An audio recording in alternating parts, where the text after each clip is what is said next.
Stella Mabandla, a woman who has been married for 45 years, has come forward with shocking allegations.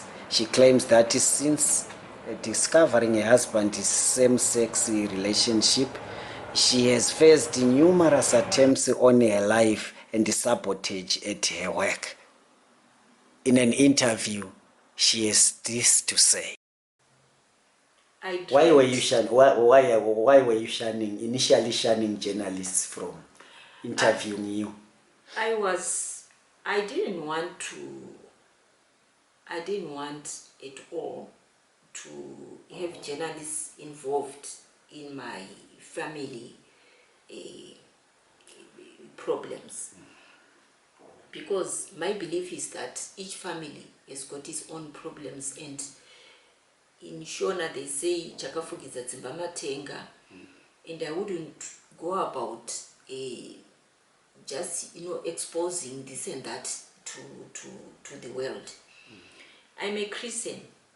I believe God is the one who is, my family is in the hands of God. So with that belief, I tried I agonized and lived with this fact without wanting to expose my husband. And the problem with journalists is that it will go throughout the world. I didn't even want my own children to know about this. I just didn't want. Okay, but court is a public place, and in your case, you were tempted to end up talking about this gay, your husband's gay relationship. What really prompted you to end up talking about it in the court of law?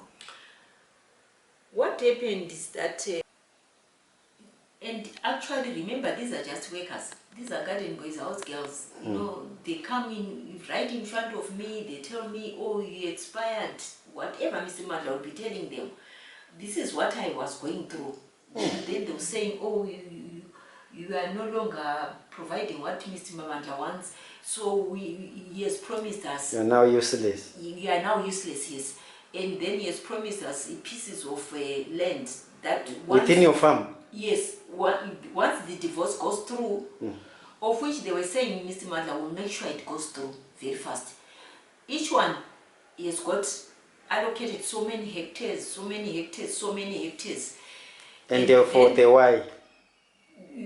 For the wife, I'm supposed to walk away like that. No, and the why were they promised?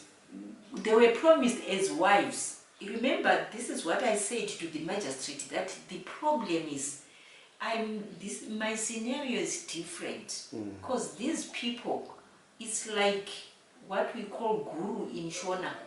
You are now in a polygamous. Yes, a polygamous. Thank you for that one, relationship. And therefore, these people are looking at me and they are now fighting to say this woman must go, so that what is supposed to be her share, then these other young women, these male boyfriends in brackets, can then be the ones taking the over. Now they were actually promised that they were going to go. He actually told them about Pastor Brennan that he has assisted, that he makes sure that Brennan goes. But he then told them that he's disappointed because Brenna is younger. I think he's going out with other guys there. So he wants to go with these Madalas, his workers, whom he'll confide as they will be working in. He promised that he was going to buy more like as if a small farm, and then they will be there. Why do they want to go overseas? He says the reason is that